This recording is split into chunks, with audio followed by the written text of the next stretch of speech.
안녕하세요 여러분, 세상돌아보기입니다. 오늘은 24년 10월 9일이고 수요일입니다. 한글날이기도 하죠.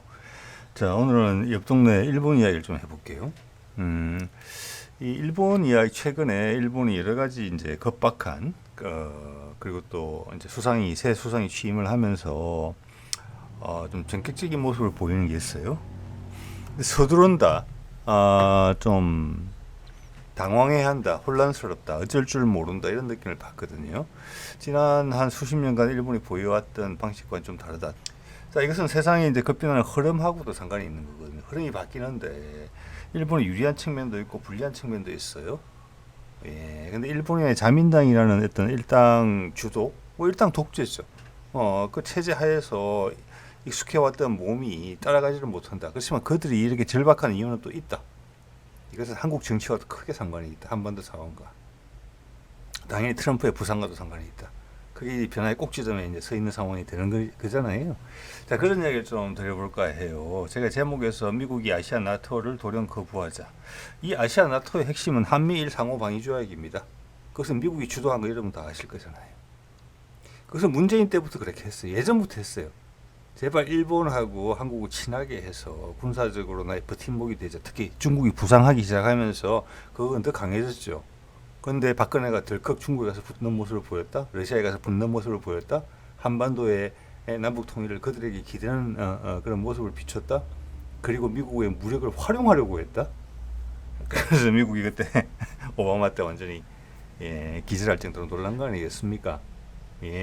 자, 그래서 이것은 미국의 목적이었는데 최근까지도 그렇게 주도를 했죠. 캠프 데이비드의 기시다와 윤석열을 초청해서 그걸 이끌었고, 윤석열이라는 친일적인 성향을 가진 자가 대통령이 되니까 그 기회를 지금 10분 활용했었잖아요.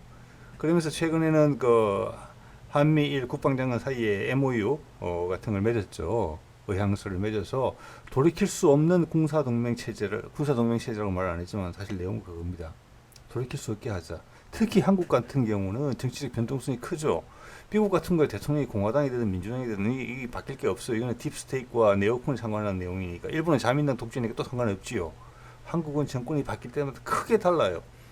그게 부정적이냐? 아니죠. 긍정적이죠. 그것은 한국이 가진 역동성의 상징이에요. 그건 우리의 희망이에요. 우리가 만들어 온 것이고. 그들의 일본과 미국이 가진 시간이 얼마 없었는데 한국 압박해서 윤석열한테 짜내기를 했는데 다 됐는데 돌연 미국이 빠져나간 거예요. 당연히 한국에서는 여론이 좋지 않죠.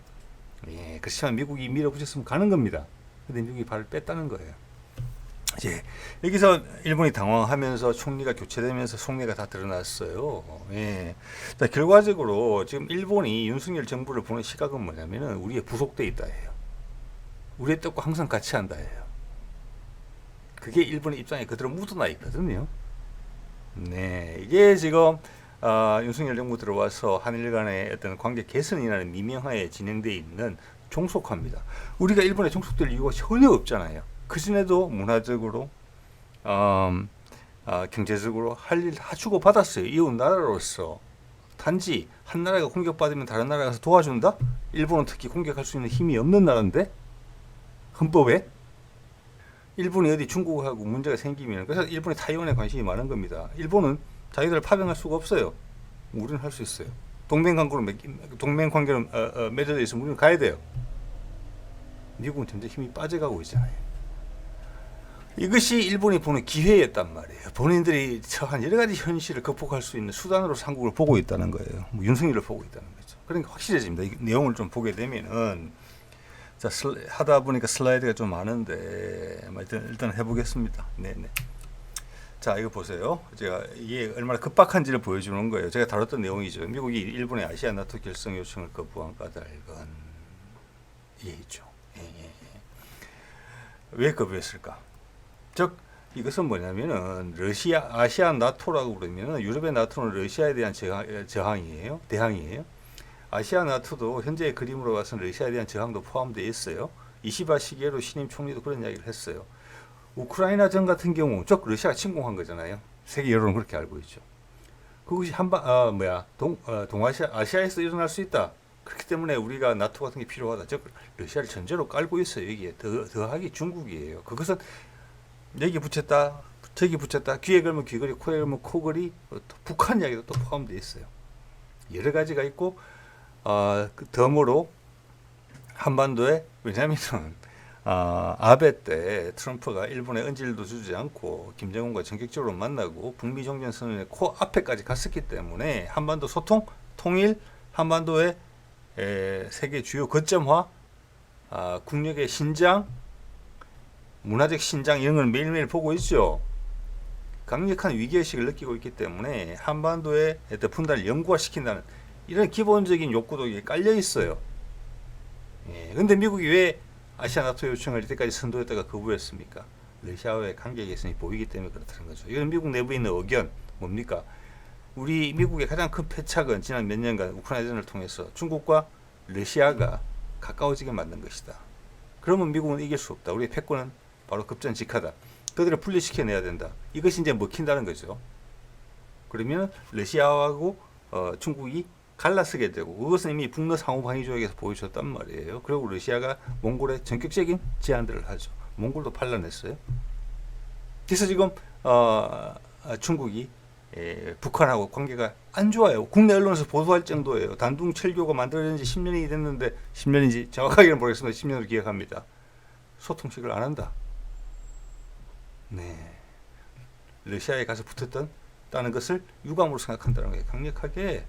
그리고 5년마다 상호 최고 수장이 교환 방문하던 것이 작년에 금년인가요? 예, 김정은이 가는 타이밍이었다. 작년인지 금년인지 그렇습니다. 김정은이 안 갔다. 중국에서는 김정은과의 정상회담을 그래도 자존심을 누르면서 하자고 요구했다. 김정은이 그것도 거부했다. 예, 자 러시아가 검을 다 꺼놓은 거예요. 여기서 우크라이나전을 종전을 하면서 트럼프 이야기대로 종전을 한다는 것은 협상을 하고 러시아와 손을 잡는다는 거예요. 자, 그런 것들이 벌어지고 있는 상황이고 그 과정의 핵심은 러시아와의 화해의 핵심은 우크라이나전 종전은 기존의 골칫거리를 해결하는 것이고 북미 종전선언은 새로운 희망을 만드는 곳이에요. 경제적이든 정치적이든 문화적이든. 자, 그런 입장에 강력한 변화가 순간적으로 발생을 했기 때문에 미국이 스스로 주도하던 아시아판 나토 결성을 자른 겁니다. 일본은 거기에 자기들이 비비고 들어갈 구석이 엄청나, 자기들이 안타까운 부분을 긁어줄, 가려운 데를 긁어줄 많은 것들이 있어서 엄청나게 노력을 했는데 마침 한국에 윤석열이라는 대통령이 등장했기 때문에 그게 물거품이 됐다. 그래서 놀랬다. 이런 거예요. 당연히 일본은 트럼프가 북미 종전선언을 하겠다, 관계 개선하겠다고 계속 이야기를 하고 있잖아요. 왜? 그것이 우크라이나전만큼 많이 이야기를 하지 않지만 미국 대중들이 아직 익숙하지 않기 때문에 분명히 언급했습니다. 정확하게. 그리고 예전에 문턱까지 갔었고.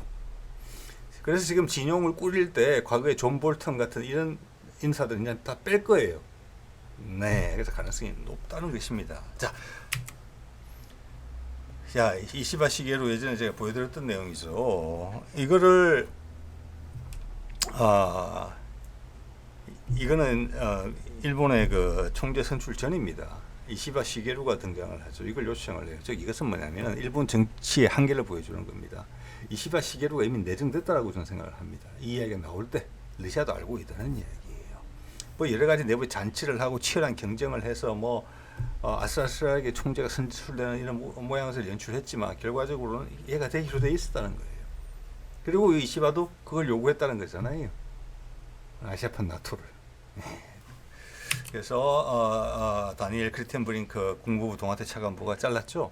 대중국은 외교적 협상과 경쟁의 동시 진행이다. 기존 상태를 유지한다는 것이고 기존에 미국과 맺고 있는 양자간 한국 미국 예를 들어서 일본 미국 뭐 이런 거에 협의 체계로 유지하려고 한다. 이게 긴장을 다 악화시키고 싶지 않다는 거예요. 왜? 세계가 엄청나게 변하고 있기 때문에. 그걸 이야기해 주는 거예요. 러시아와의 관계가 어찌될지 뭐 진원기를 맡게 되는데 여기에 중국을 목표로 잠재적으로 러시아까지 목표로 하는 아시아판 나토는 적절치 않다. 이런 이야기를 한 것이죠. 자, 이렇게 되자 기시다가 엄청나게 놀랍니다. 9월 6일 날 퇴임을 얼마 앞두고 한국을 방문해요. 그래서 그때 저는 제목에서 보신 것처럼 미국이 한미일 군사동맹을 압박하나 했는데 결과적으로는 뭐냐? 미국이 여기서 한미일 군사동맹의 압박을 풀었어요. 그만하자. 더 이상 진도낼 타이밍이 아니다. 우리가 입장이 바뀌었어. 거기에서 기정사실을 하고 있던 기시다가 놀래서 나와 마음이 너무나 잘 맞는 윤석열한테 와서 우리 힘을 모아서 같이 하자. 이게 외교적인 뭐라고 할까? 조급함의 표현이에요. 이거는 절대 덕이 안 돼요. 미국의 결론에 변화를 당연히 주지 못하죠. 그런데 속내를 드러냈어요. 내가 원하는 게 이거라는 거. 예. 그래서 저 같은 한국인 한 민간인도 일본의 의도를 알게 됐고 이런 영상까지 이어지고 있는 것입니다. 그게 일본의 실수예요. 자, 8월 달에는 이시바가 당연히 총리 전이죠. 대만을 방문합니다. 자, 고위 관리가 미국의 고위 관리도 이 대만을 방문할 텐데 이거 조심해요. 왜냐면 여기는 옛날 미국도 인정했지만 중국 땅이거든요. 그런데 용감하게 이시바가 길을 갔다. 이때까지는 아마 미국의 입장이 급변하지 않았을 거예요. 이거는 이시바가 이때 이미 내정됐고 옛날 국방장관 출신이죠. 지금 기시다가 인기가 없어서 물러나지만 그 바통을 정확하게 이어받는다는 느낌을 주거든요. 그래서 아시아판 나토를 확실히 간다. 이거는 일본이 오판하고 있을 수도 있어요. 제가 봤을 때는 알면서도 다른 행동을 한다기보다는 오판을 하고 있는 것 같습니다. 미국이 가장 원하는 게 중국을 견제하는 방식으로서 공깃돌로 쓰고 있는 거잖아요. 타이완을. 그게 내가 해줄게. 내가. 이 정도까지. 이게 총리가 됐잖아요. 이게 아시아판 나토의 필요성이다. 지금 여러 가지로 몰락해 가고 있는 국가적으로 힘이 떨어지고 있단 말이에요. 에너지가 많이 떨어졌단 말이에요. 일본이라는 나라가. 그걸 다시 한번 불러일으킬 수 있는 방안이 이거다라고 생각했다는 것을 보여주고 있는 겁니다. 두 슬라이드가. 자, 이런 모습을 연출했어요. 이시바, 고이즈미, 다카이치 이런 식으로 해서 결선 투표 이런 식으로 가서 이시바가 결과는 승리를 하는데 이렇게 보면은 이시바가 처음에 이 3자 구도에서 2위밖에 안 됐어요. 다카이치는 지금 이제 아베파에 속한다고 봐요. 그래서 고이즈미가 나가면서 고이즈미를 지지하던 표가 이시바로 올라갔다. 즉 이것은 기시다가 이미 알고 있었다는 거예요. 이 구도가. 그래서 그들은 되게 드라마틱하게 이야기하고 표현을 했는지 모르지만 일본 국민들도 덤덤할 거예요. 결국은 이시바로 내정됐었다는 겁니다. 제가 쭉 보여드렸던 내용대로. 예. 자, 그렇기 때문에 기시다가 한국 정치처럼 퇴임을 한 달 앞두고 한국에 와서 이 동맹관계 하기로 했던 거잖아. 다음 대통령이 누가 될지도 모르면서 그런 말 할 수 있겠습니까? 그런 말 하러 한국까지 올 수 있겠습니까? 급하게? 아니에요. 두 가지예요. 그거는 두 가지를 이야기해 주는 겁니다. 다시 한번 이시바가 차기 대통령이 된다는 것, 차기 수상이 된다는 것을 알고 있는 것이고, 두 번째는 윤석열은 내가 말하면 따른다라고 또 생각하고 있다는 거예요. 이런 중차대한 문제에서 일본이 공격을 받으면 한국이 가서 싸워줘야 된다. 일본은 현재 헌법상 군사를 수평력을 파견할 수 없는 국가다. 그러면 일본이 가서 타이완에 가서 알짝거리다가 예기치 못한 충돌로 전쟁이 돌입된다. 일본에 어느 정도 피해가 났다. 그럼 한국군이 간다는 뜻이잖아요. 이게 이들이 그리고 있는 그림이에요. 예. 우리 한국군을 일본군의 한 부분으로 쓰겠다는 거예요. 여러 한계를 이야기하면서 결과적으로는 깔때기를 그렇게 꽂아놓은 거예요. 물이 흐르면 그쪽으로 흘러갈 거예요. 물꼬를 그렇게 틀어놨기 때문에. 그 이야기, 그래서 일본이 군침을 흘렸다는 겁니다. 이게 여러분 엄청난 일들이 지나가고 있습니다. 네. 자, 이거 한번 보세요. 저는 요거 이번에 처음 봤는데 진짜 시사하는 바가 많다고 생각합니다. 일본의 현실이 그대로 보입니다. 자, 이거 보면은 일본은 이제 LDP가 자민당입니다. 자민당의 지지율이 작년부터 지속적으로 떨어지고 있어요. 일본 경제가 악화되기 때문에 그렇죠. 엔화가 춤을 추는 것이 우리 원화보다 훨씬 커요. 우리 원화도 가치가 좀 떨어졌지만 일본 엔화 정도의 이런 출렁임은 보이지 않거든요. 경제가 간당간당하다는 겁니다. 또 하나는 이 일본 자민당의 지지율이 25% 남짓이에요. 우리나라 이상한 여론조사들에 나오는 예를 들어서 국민의힘 지지율하고 민주당 지지율보다 낮아요. 당은 유일한 당이 자기들밖에 없는데도 불구하고 이 밑에 있는 몇 가지 당들은 이거는 그냥 우리가 다당제를 유지하고 있다는 흔적을 보여주기 위한 노력이라고 보이고요. 더 놀라운 것은 이 무당파가 엄청나게 늘어났어요. 자, 2000한 1년 만에 40%가 됐어요. 25% 수준에서. 자, 저 무당파는 기시다의 지지율이 마지막에 16%, 17% 이랬거든요. 예. 저 무당파가 전부 다 기시다한테 반대한다는 거예요. 그게 최근에 1년 들어와서 급격히 심해졌다. 그리고 내부에서도 기시다는 아마 넘버 3 계파의 수장이었을 거예요. 그러니까 거기서 많이 반대한다. 그러니까 지지율이 16, 17%밖에 안 나와요. 자, 누군가가 저 무당파 40%를 대변할 수 있는 정치인이 나온다면은 이 자민당이 일당 독재가 끝나는 거예요. 근데 그게 안 나오는 내각제라는 틀 속에서 그게 불가능한 정치 구도를 만들어놨어. 이렇게 이게 우리나라 정치인들이 내각제 이야기할 때, 특히 국민의힘 계열에서 이야기할 때 나오는 목표가 이거예요. 얼마나 안전한 직장이에요. 이렇게 되면은 국회의원 선거에서 국회의원을 뽑는다는 데 있어서 어떤 내가 에너지가 나오겠습니까? 어떤 인재를 뽑겠다는 게 나오겠습니까? 국민들이 무슨 희망을 가지겠습니까? 자민당이 줄 잘 서는 애들만 골라 나오는 거예요. 그러니까 귀족 정치가 되고 대물림 정치가 되는 거예요. 40%가 소외됐어요.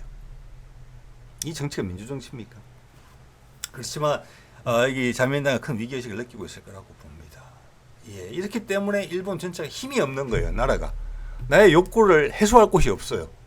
이 정도면 내가 스트레스 받아서 이쪽을 신경을 끄겠다 이렇게 생각하는 사람이 엄청나게 많다는 거예요. 나라가 유리되고 있어요. 정치와 삶이, 국민의 삶이. 정치가 국민의 삶을 대변하지 못해요.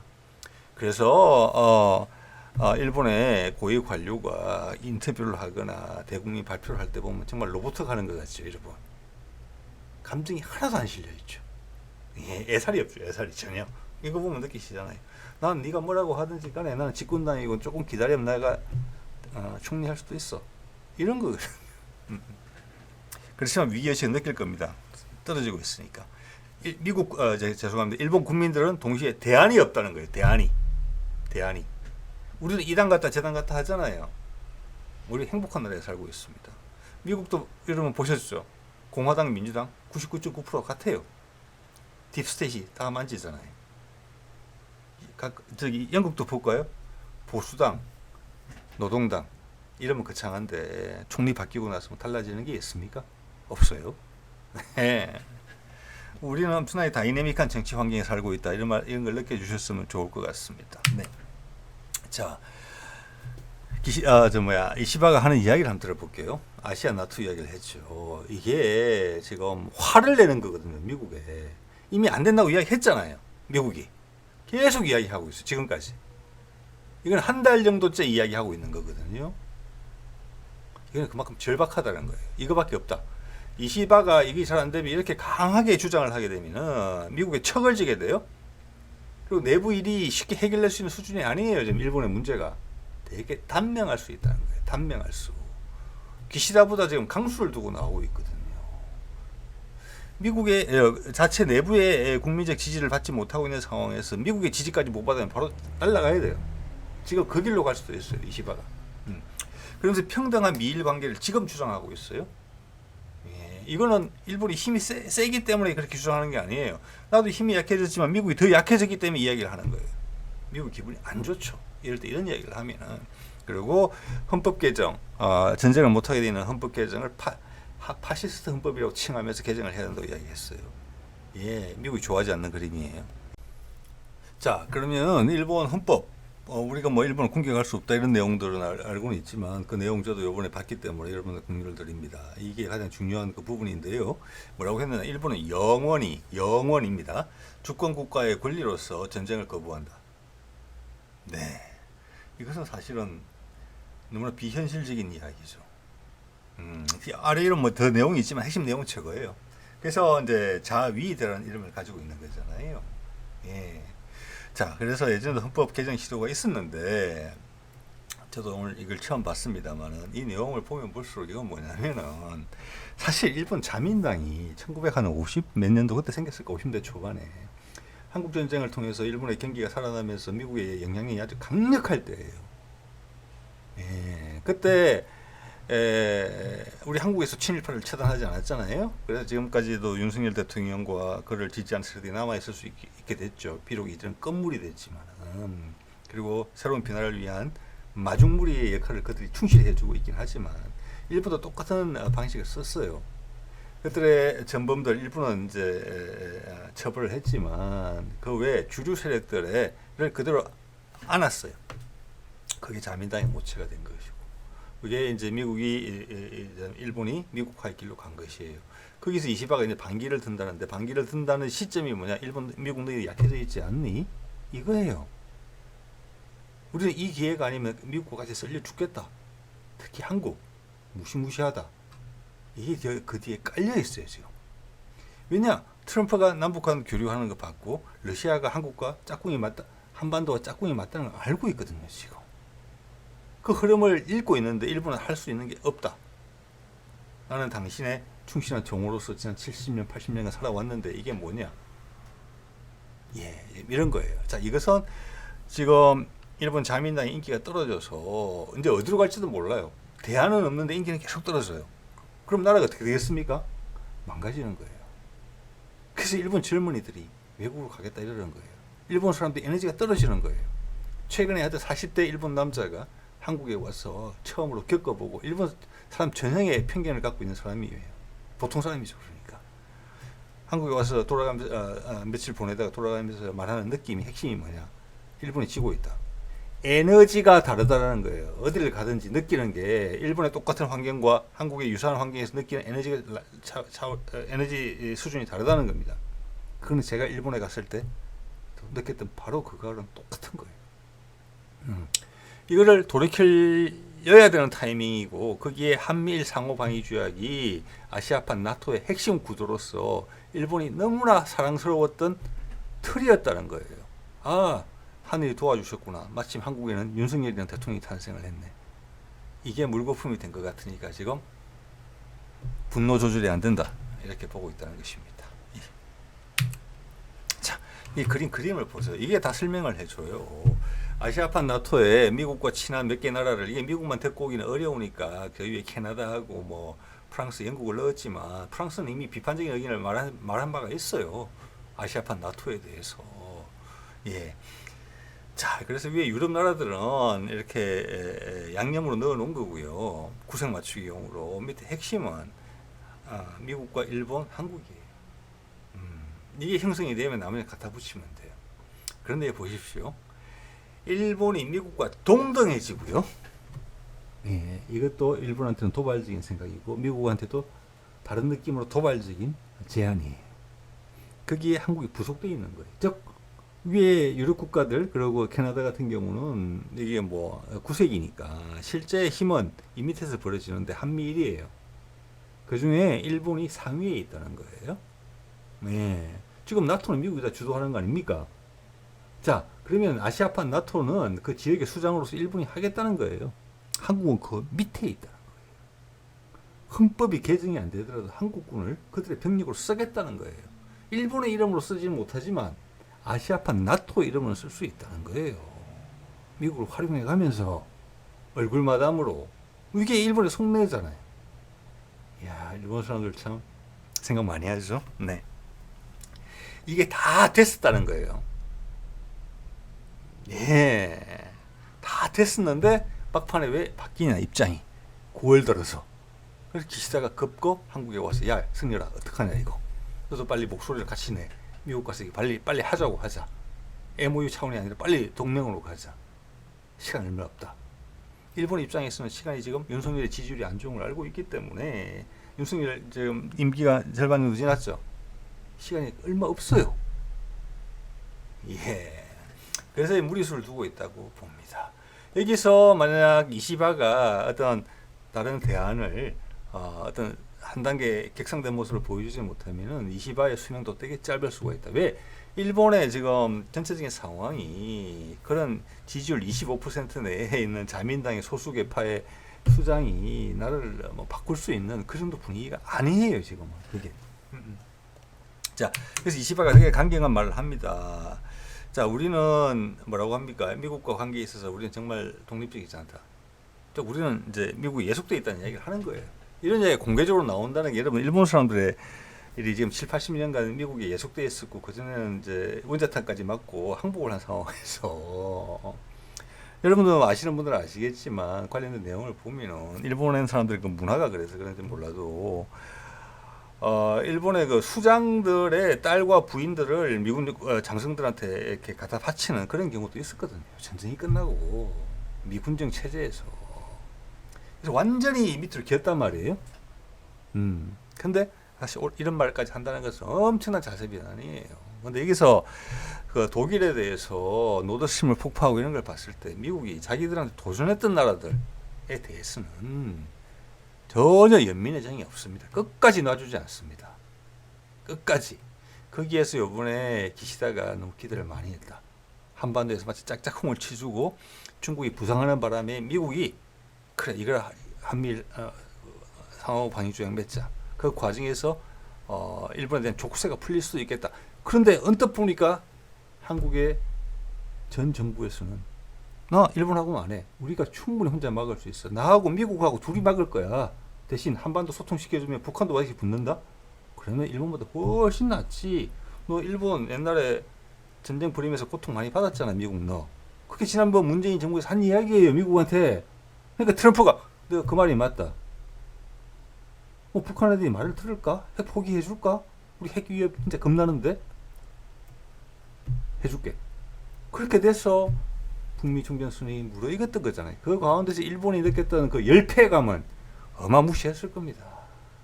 그래서 이 윤석열이라는 대통령을 엄청나게 소중하게 여기면서 최대한 활용하려고 하는 거예요. 다 된 밥에 콧 빠뜨린 거예요, 지금. 이게 세상의 흐름입니다, 지금. 네.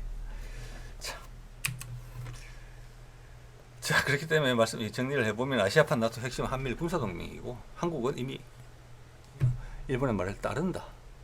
윤석열과 지금 한국을 이끌고 있는 세력은 그걸 확인시켜 주는 거예요. 이시바가 미국이 대항하는 것 자체가 이미 우리를 용병화 시켜 쓰고 있어요. 자, 이게 큰 게임이죠. 예.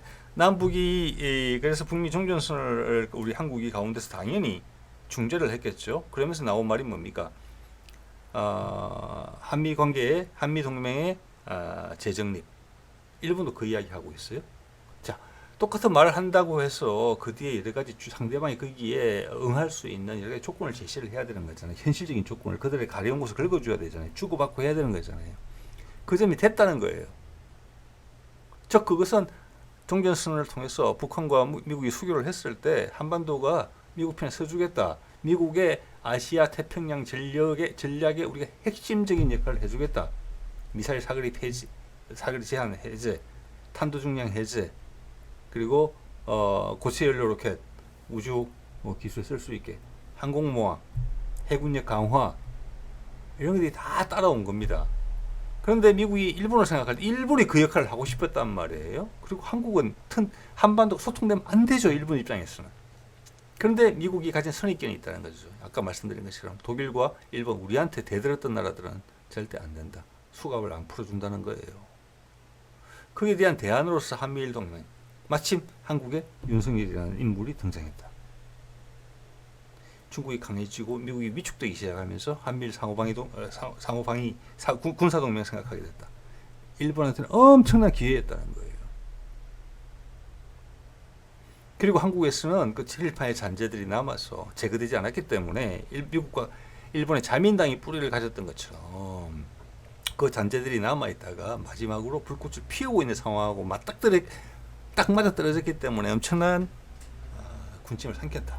네, 뭐 그 정도 말씀을 드릴 수 있겠지요.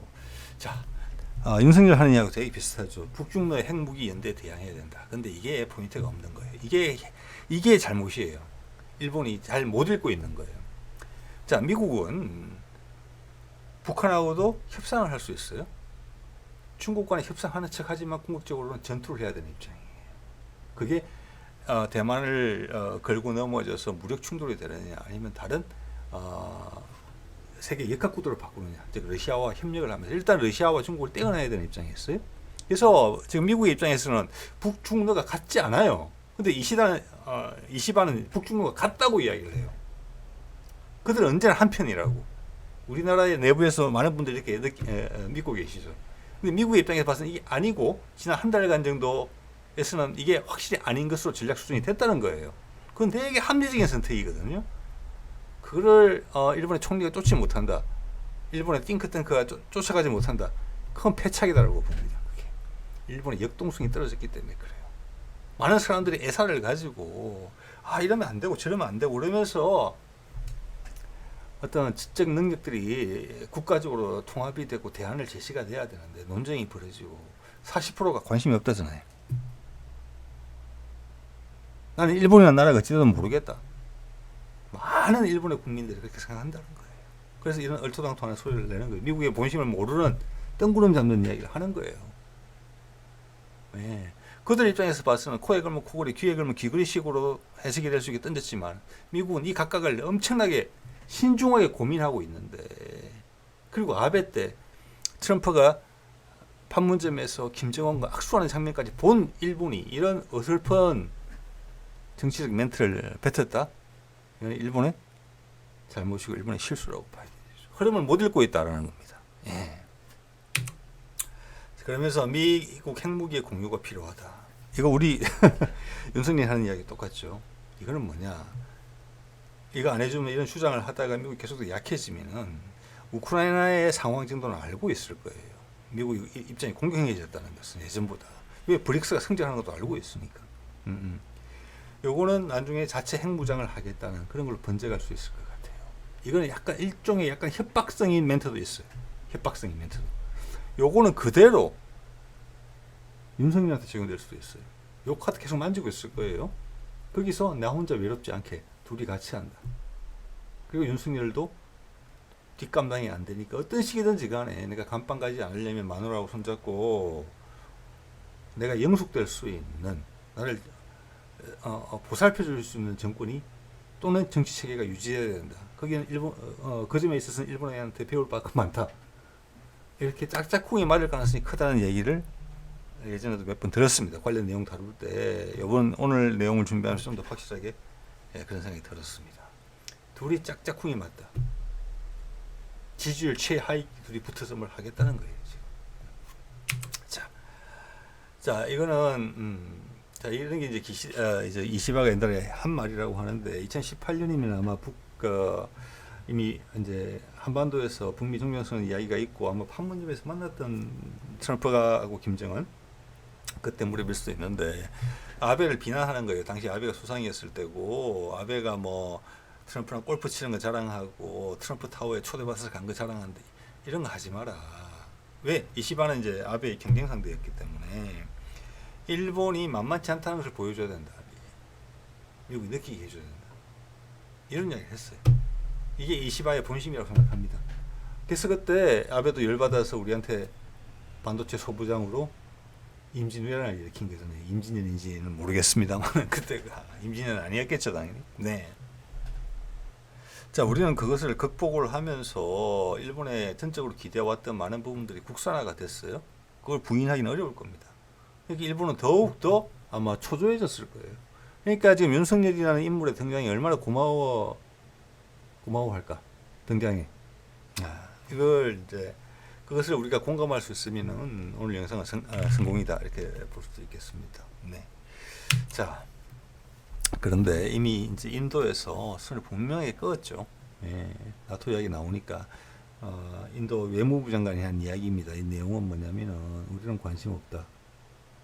이 이야기예요. 일본은 기존에 이제 4개국 체제에 인도가 들어와 있고 중국과 계속 긴장 관계가 있기 때문에 당기면 당길 수도 있겠다고 이야기가 들리지만 아까 이시바가 잘못한 게 뭐 북한은 별 의미가 없지만 인도한테는 중국, 러시아가 한 묶음으로 묶여 있는 거를 인도는 동의하지 않습니다. 뭐 전체적으로 동의하지 않아요. 왜냐하면 브릭스의 멤버잖아요. 같이. 예. 자 이렇게 되면 내가 인도가 여기 아시아 나토에 가입을 하게 되면은 같은 브릭스 멤버인 중국에 적대시하게 되고 상황에 따라서는 러시아와도 적대시하게 돼요. 즉 이것은 일본이 이시바가 미국한테 하는 이야기예요. 이게 브릭스를 와해시킬 수 있는, 잘라놓을 수 있는 그런 수단도 된다. 아시아 나토가 이런 것을 어필하는 부분도 있다고 보는데 그 역시 수가 낮다. 인도 꼼짝도 안 하잖아요. 바로 밟아버렸잖아요. 외무부 장관 차원에서. 자, 그리고 지금 이거는 이제 10월 초에 며칠 전에 나온 거예요. 한 달에 한 번씩 업데이트를 하더라고요. 자, 모닝 컨설트의 전 세계 22개국 지도자 지지율인데, 지난달에 이어서 윤석열이 계속 꼴찌를 하고 있어요. 두 달 연속. 그 전까지는 꼴찌가 지금 기시다였는데, 이제 총리 사임을 선언하고 나서는 올라갔어요. 지지율 21%로. 그리고 지금 16%는 제가 이때까지 윤석열 지지율을 본 것 중에 최하위인 것 같습니다. 국내도 보니까 20 몇 %대더라고요. 이것은 뭐냐면 이 모닝 컨설트의 영향이 있다는 겁니다. 처음에 모닝 컨설트가 등장했을 때는 국내 여론조사와 윤석열 지지도에 있어서 말입니다. 특별히 더 지지도 차이, 숫자 차이가 컸어요. 10% 이상이 막 났거든요. 네. 이게 갈수록 차이가 줄어들어요. 그런데 모닝 컨설트의 지지율은 항상 거의 일정하거든요. 살살살살 내려가는 거죠. 많아봤자 21%밖에 안 됐단 말이에요. 자, 이것은 이 모닝 컨설트라는 데이터가 한 달에 한 번씩 업데이트를 함으로써 한국의 여론조사 기관들이 상당히 부담을 많이 받고 있다. 네, 갭이 많이 줄었어요. 네. 어쨌거나 22개국 중에 꼴찌잖아요. 여기에 대해서 한국 국민들이 다 혐오스러워하는 일본과의 방위조약을 체결한다? 아니죠. 예.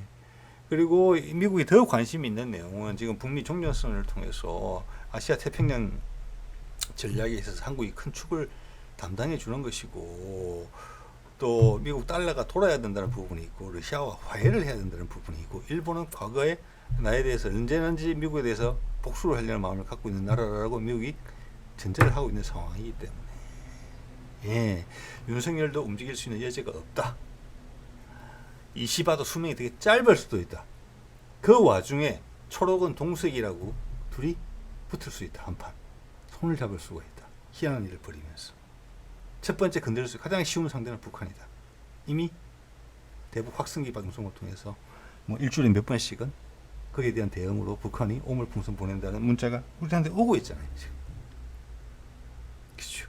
그런 점에서 이시바와 윤석열이 서로를 믿으면서 의지하면서 사건을 벌일 수 있다. 행동대장은 윤석열이 해야 될 것이다. 그렇죠. 왜냐하면 일본 같은 경우는 군을 움직이는데 제한이 있으니까. 자, 볼까요? 이거 계속 보내고 있는 거고요. 보면 KBS 뉴스 보면은 이거 오류가 있죠. 이게 은근슬쩍 거짓말 치는 거고, 사람들이 이렇게 믿게 만드는 겁니다. 대한민국 군은 북한의 대남 오물풍선에 대응해 9일 대북 확성기 방송을 재개했습니다. 이거 아니죠. 사실관계가 다르죠. 지난 5월에 우리가 강화도에서 처음으로 삐라를 북한으로 실어 보낸 이래로 남한이 지금 주도하고 있는 군사적 긴장 고조예요. 예. 여기 보이스 오브 아메리카 같은 경우는 미국 입장이니까 남북한 접경 지역의 긴장 고조 이런 식으로 미국 입장에서 썼죠. 이게 사실은 맞는 것이죠. 자, 그래서 지금 이제 트럼프가 대통령 당선 가능성이 일단 높아 보이잖아요. 지금 이제 한 달도 안 남았지요. 그래서 그 시간 내에 뭔가를 해야 되는 거고, 미국의 소위 딥스테이트라는 곳은 지금 분위기를 트럼프 쪽에 맞추고 있다는 거죠. 그게 이제 우크라이나전에서 나타나는 것이고, 가자 전쟁의 확전 반대 이런 걸로 그냥 다 넘어가고 있는 거잖아요. 미국이 체면을 유지하면서. 그래서 트럼프에 이제 맞춰져 가는 거라고 봐지거든요. 예. 자, 그렇게 되면은 일단 당선이 되게 되면은 신속하게 일 처리할 가능성이 많아요. 일단 그들이 바로 행사할 수 있는 게 우크라이나는 힘만 빼면 되는 것이고, 더 이상 지원만 안 해주면 끝이고, 이미 돈줄은 많이 말랐어요. 그러면은 그러고 이제 그것을 젤렌스키한테 덤탱이만 씌우면 되는 거거든요. 네. 그리고 북한과의 관계 개선. 왜냐하면 북한과의 관계 개선은 뒤에 러시아와의 관계 개선을 의미하는 것이고, 우크라이나 총리와 연결되어 있기 때문에 그건 한 패키지로 되는 겁니다. 트럼프한테 엄청나게 빵빠레를 쳐주면서 푸틴이 응원해 줄 거예요. 푸틴이 지금 북한을 중국에서 잘라놨고 몽골도 잘라놨잖아요. 그러면 몽골, 북한, 남한, 대만 이렇게 연결되는 선이 형성이 되고 그 선으로 새로운 무역로가 생겨요. 그리고 그게 유럽으로 연결돼요. 그러면 중국이 이야기하는 일대일로를 앞서서 그쪽을 주 루트로 삼을 수가 있어요. 미국이 당연히 도와주겠죠. 유럽의 국가들도 도와주겠죠. 활용 점정은 북미 종전선언 얘기겠죠. 갈 때 일은 돈들이 그렇게 오게 될 겁니다. 투자가 되고 달러가 돌 거예요. 그래서 트럼프가 이런 현실 인식을 보여줬잖아요. 이것을 유튜브에서 제한을 걸었더라고요. 왜냐? 이게 지금 미국 기축통화 지위 흔들린다. 이게 엄청나게 예민한 내용이라는 거예요. 미국 언론에 당연히 보도 안 하죠. 우리나라 언론도 보도 안 해요. 이 세상 어디에도 보도 안 해요. 근데 트럼프가 그 이야기를 한 거예요. 러시아의 금융제재를 풀겠다, 대통령이 되면. 왜? 저들이 달러를 쓰지 않으니까 달러의 용체가 자꾸 줄어든다. 사람들이 우리 돈을 안 쓰면 우리 돈의 가치는 떨어지게 돼 있다. 그 이야기를 한 거잖아요.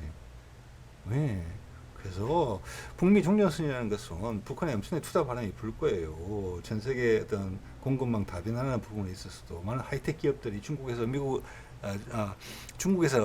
미국으로 가기는 어려워요. 여러 가지 면에서 단가가 안 맞죠. 남한의 인프라를 활용할 수 있는 북한이 큰 매력 포인트로 등장할 겁니다. 아마 베트남 몇 개짜리가 짧은 게 생길 수 있어요. 거기 또 우리가 쭉 이때까지 준비해 왔던 게 있고 윤석열이 어떻게 해볼 수 없는 그런 부분들이 있죠. 인프라 부분에서 전력, 항공, 항만, 고속도로, 철도 이런 것들. 예. 자, 그런 부분까지 시간이 얼마 남지 않았다. 그 사이에 뭔가를 벌일 수 있다. 내지는 종전선언을 하겠다고 했을 때 딴지를 걸 수가 있다. 트럼프가 당선된 이후에 행동을 한다 그러면 일본과 손을 잡고 거기다가 중국을 땡길 수도 있다. 중국이 불리하니까 이 상황에. 근데 중국은 명분상 올라가기 어려울 거예요. 왜냐하면 한반도에서 내거는 명분이 뭐냐면 한반도 비핵화라는 명분을 내걸고 올 거거든요. 그게 북미 종전선언의 전제가 되기 때문에 그렇게 해놓고 남북이 소통되거나 통일됐을 때 뒤에 우리 핵무기 가지는 건 금방이에요. 왜? 이미 힘이 세졌으니까 그때는. 지금도 훨씬 더. 네. 그래서 이것을 실제적인 공포로 인식을 하고 있는데 그거는 이시바도 마찬가지다. 그래서 이시바와 윤석열이 통하는 부분이 있다. 서로 통하게 되면은 없던 힘도 생길지 모른다. 예. 그럼 윤석열의 몰락과 일본의 몰락이 연계가 될 수 있다. 이미 지금 일본의 지금 이시바의 여러 가지 발언들 그리고 기시다의 마지막 행보들, 과격한 행보들은 미국의 신비를 많이 건드리고 있다. 미국이 지금 참고 있다. 큰 변화를 앞두고 있기 때문에. 계속 그러다가는 러시아한테까지 낙인이 찍힌다. 윤석열과 이시바가 같이. 그래도 공산이 커요. 지금 그들이 지금 내뱉는 발언들을 봤을 때는. 일본 입장에서 적절한 발언인데 지금 타이밍이 너무 안 좋은 거죠. 가려가면서 해야죠. 정치인들의 일이 그거 아닙니까? 마땅한 일이지만 마땅한 시간에 해야 되는 거잖아요.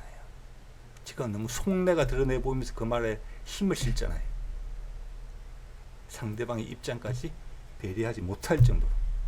자, 오늘 이 정도 말씀드리겠습니다. 네.